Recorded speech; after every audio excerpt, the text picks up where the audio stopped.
مفتی صاحب کے official channel مفتی طارق مسعود speeches کو سبسکرائب کریں۔ یعنی یہ ہمارے لیے کتنی خوشی کی بات ہے کہ ہمارے رب نے ایک نیکی ہم سے کروا کے جو پریشانی تھی وہ بھی ختم کر دی اور نیکی کا ثواب ہمیشہ کے لیے ہمارے اعمال میں درج کر دیا۔ جب انسان گناہ کرتا ہے تھوڑی دیر کی لذت حاصل ہوتی ہے، یہ لذت تھوڑی دیر بعد ختم، اور نحوست اور گناہ اور اس کا عذاب آپ کے اعمال میں ہمیشہ کے لیے لکھ دیا گیا۔ ایسا ہوتا ہے کہ نہیں ہوتا؟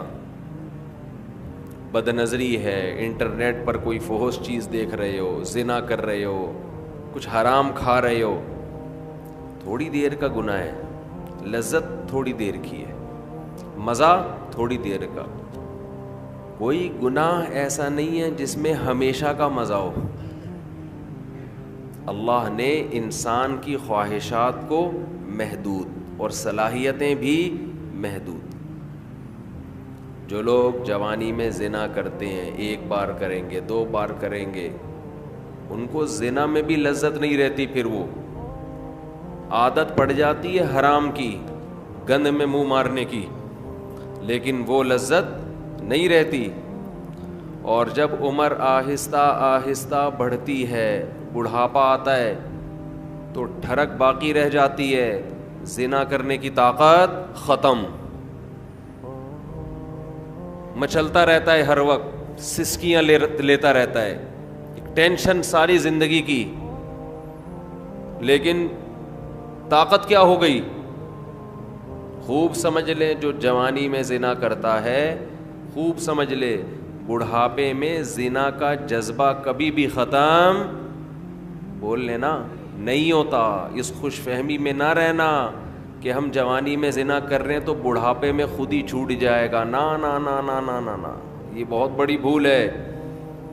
زنا کا شوق بڑھاپے میں، اگر جوانی میں نہیں چھوڑا زنا تو بڑھاپے میں یہ شوق ختم نہیں ہوتا۔ اب خود سوچو، ایک چیز کا شوق باقی ہے لیکن اس کی طاقت ختم ہو گئی، تو کس قدر ٹینشن ہے، کس قدر عذاب ہے یہ۔ جن لوگوں کو جوانی میں لڑکوں سے بدفعلی کی عادت ہو، خوب سمجھ لو بڑھاپے میں یہ عادت کم نہیں ہوتی بلکہ بڑھتی ہے، لیکن برائی کی طاقت ختم ہو جاتی ہے۔ ایسے لوگوں کا بڑھاپا جوانوں سے زیادہ بدتر گزرتا ہے، بہت خطرناک۔ اللہ نے بڑھاپے میں یہ خاصیت رکھی ہے کہ جو چیز آپ میں جوانی میں ہوتی ہے، جو چاہتیں بڑھاپے میں وہ کم ہونے کے بجائے بڑھتی ہیں۔ سمجھ رہے ہیں کہ نہیں سمجھ رہے؟ بار بار حدیث پیش کر چکا ہوں میں، نبی صلی اللہ علیہ وسلم نے فرمایا، یحرم ابن آدم ویشب فیہ اثنتان، الحرص علی المال وطول الامل۔ نبی صلی اللہ علیہ وسلم نے فرمایا، انسان جیسے جیسے سے بوڑھا ہوتا ہے، عمر بڑھتی ہے، دو چیزیں اس میں جوان ہوتی چلی جاتی ہیں۔ کیا مطلب؟ طاقت پکڑتی ہیں دو چیزیں۔ جسم جیسے جیسے کمزور ہو رہا ہے نا عمر بڑھنے سے، دو چاہتیں اس میں کمزور ہونے کے بجائے جوان ہو رہی ہیں۔ ایک لمبی لمبی امیدیں، دوسرا حرص، لالچ، مال کی ہوس، یہ کم ہونے کے بجائے بولو بڑھتی ہے۔ پہلی بات تو یہ سمجھ لیں کہ نبی نے یہ نہیں فرمایا کہ انسان جیسے جیسے بوڑھا ہوتا ہے دو چیزیں پیدا ہوتی ہیں، یہ نہیں فرمایا، بلکہ فرمایا دو چیزیں، دو برائیاں جوان ہوتی ہیں۔ جوان وہی چیز ہوتی ہے جو پہلے پیدا ہو چکی ہو۔ اس حدیث کا صاف مطلب ہے کہ جوانی میں اگر ان دو چیزوں کو ختم کر دیا, برائیوں کو, تو پھر بڑھاپے میں یہ دو چیزیں جوان نہیں ہوتی. جب ہیں ہی نہیں تو جوان کہاں سے ہوں گی؟ اور اگر جوانی میں ان دو برائیوں کو آپ نے ختم نہیں کیا تو اس امید پہ مت رہنا کہ جب بوڑھا ہو جاؤں گا تو یہ دو برائیاں مجھ سے ختم ہو جائیں گی. نا نا نا نا, بڑھاپے میں یہ بڑھیں گی. نہیں سمجھ میں آ رہی یار, بہت مشکل ہو گیا سمجھانا. میں سمجھا پا رہا ہوں اپنی بات؟ لوگ کیا کرتے ہیں, جوانی میں پلان بنا رہے ہوتے ہیں, موت کی تیاری نہیں کرتے نا. یہ پروجیکٹ, پیسوں کی ہرس, لالچ, یہاں سے گھسیٹو, میرا بحریہ ٹاؤن میں اس کے 2 پلاٹ, میرے 3 ہونے چاہیے. یہ شوق ہوتے ہیں نا جوانی کے. اس کی 2 شادیاں, میری 3 ہونی چاہیے, اس کی 3 تو میری 4 ہونی چاہیے. یہ نہیں ہوتا شوق, یہ جتنا بھی ڈال لو یہ پیدا نہیں ہو رہا. اس میں بڑے ڈھیٹ ہیں. جو شوق ہونا چاہیے, یہ تو اس کی کثرت تو پیغمبروں کی سنت ہے نا, یہ والا نہیں پیدا ہو رہا. بس پلاٹوں پہ خرچ کر رہے ہیں, جہاں پیسہ آئے گا گاڑی خرید لیں گے. ہم کہتے ہیں نبی صلی اللہ علیہ وسلم نے فرمایا دنیا میں سب سے قیمتی سرمایہ نیک عورت ہے. اس پہ خرچ کرنے کے لیے تیار نہیں. کہہ رہے نہیں, ایک اور گھر بنا لو, ایک اور گاڑی خرید لو. چلو آپ کی ٹینشن ہے, آپ جو مرضی کریں. تو پھر میرا بیان کا رخ چینج ہو جاتا ہے. تو 2 برائیاں. جوان آدمی کیا کرتا ہے, بحریہ ٹاؤن میں 2 پلاٹ ہونے چاہیے. اس کے پاس اس کے 1 کروڑ روپے کماتا ہے تو میں 2 کروڑ روپے کماؤں. اس کو جب موت یاد دلائی جائے کہ ابے تھوڑے دنوں میں مر جائے گا, قبر, جب تو پلاٹ خریدتا ہے تو قبرستان بھی تو جا کے دیکھا کرنا, قبرستان بھی تو جا کے دیکھ, تھوڑے دنوں میں وہاں جائے گا. تو شیطان اسے کیا کہتا ہے, بھائی تھوڑے دنوں میں کون آ رہا ہے, ابھی تو میں 30 سال کا ہوں, ابھی تو میں 35 سال کا ہوں, ابھی تو میں 25 سال کا ہوں, ابھی تو بڑا ٹائم ہے, ابھی تو میں ابا بنوں گا, پھر دادا بنوں گا, نانا بنوں گا, پھر بچے بڑے ہوں گے, بہت ٹائم ہے. تو وہ دنیا کی یہ ہوس جوانی میں ختم کرنے کی کوشش نہیں کرتا, اور وہ یہ سمجھتا ہے کہ جب میری ایج زیادہ ہوگی, بال سفید ہوں گے, کمر جھک جائے گی, کڈنی کا پرابلم, ہارٹ کا پرابلم شروع ہوگا, تو مجھے خود ہی اس دنیا سے رغبت ختم ہو جائے گی. ٹھیک ہے, پھر قبر کی بھی تیاری کر لیں گے, پھر یہ بزنس میں, کاروبار میں دل کو اٹکانے کی کوشش نہیں کریں گے. پھر بحریہ ٹاؤن گیا تیل لینے, پھر جا کے قبرستان دیکھ لیا کریں گے. تو حدیث کا مطلب یہ ہے کہ یہ آپ کی خوش فہمی ہے, ایسا ہونے والا نہیں ہے. یہ دماغ سے نکال دو. جیسے جیسے عمر بڑھے گی نا, یہ لالچ اور طول الامل, لمبی امیدیں کا کیا مطلب, میں بھی نہیں مروں گا,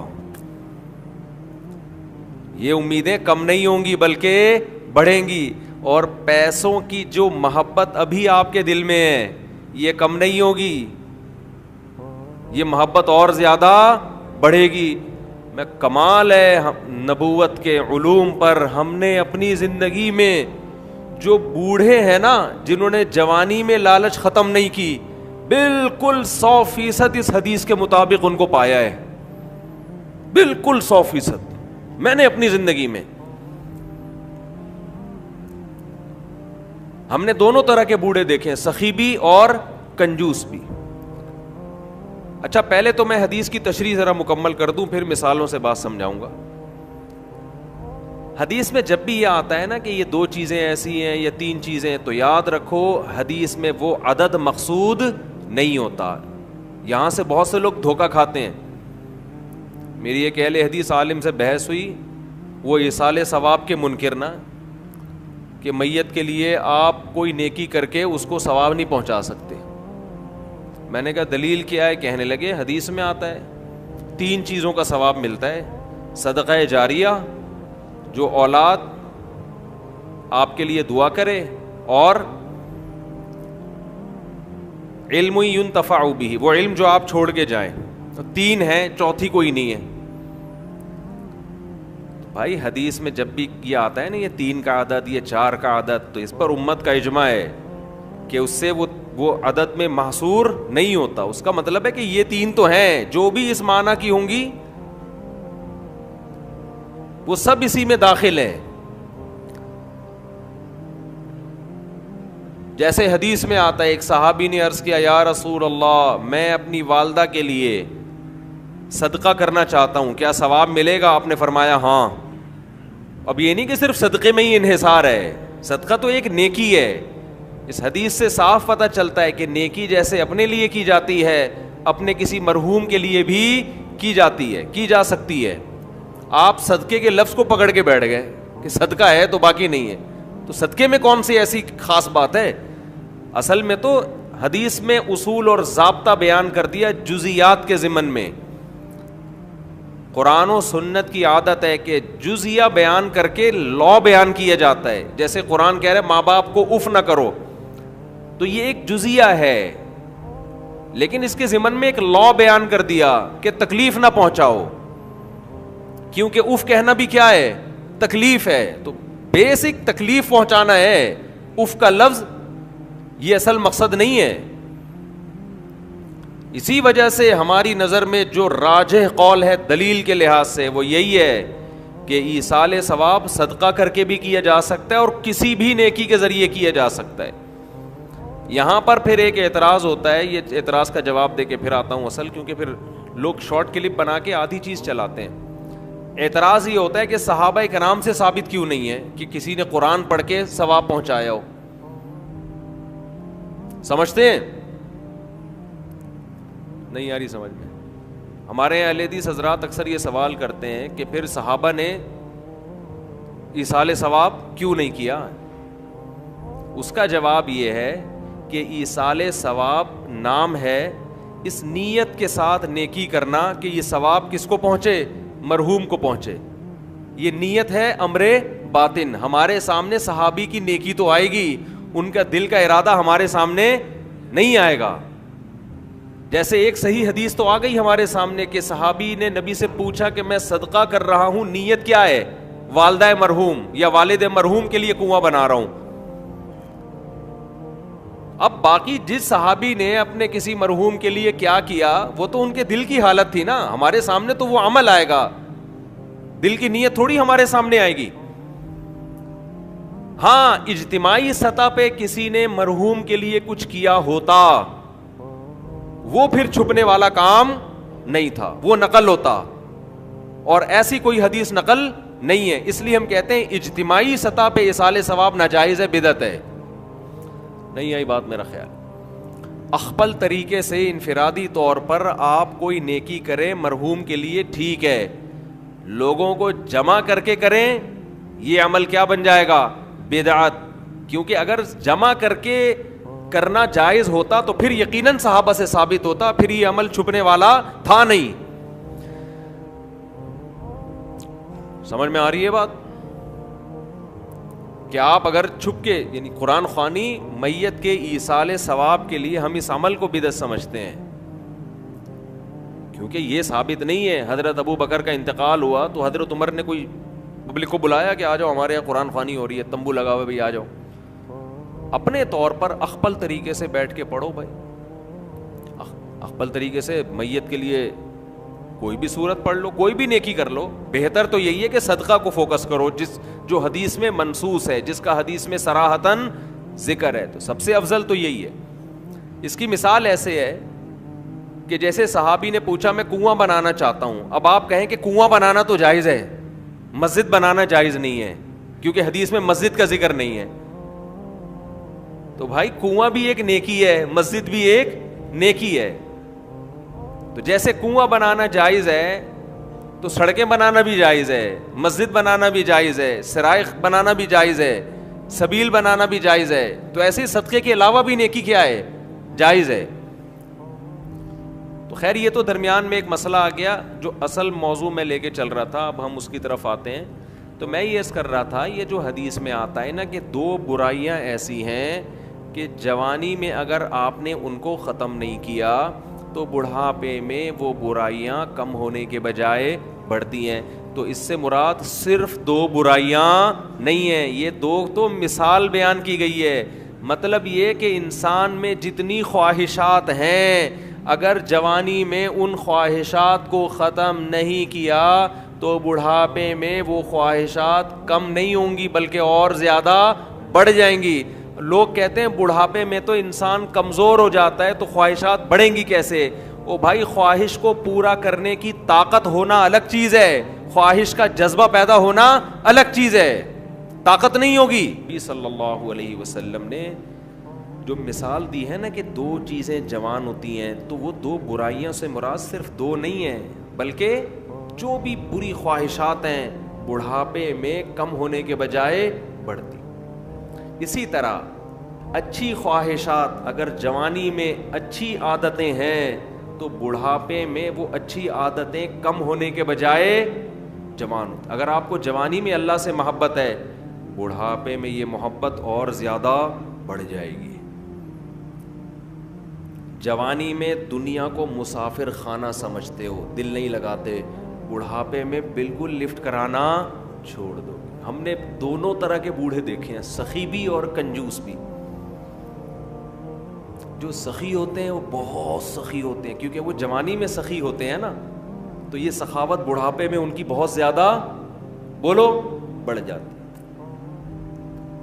پھر وہ جاگیروں سے دل لگانا بالکل چھوڑ دیتے ہیں, بالکل چھوڑ دیتے ہیں.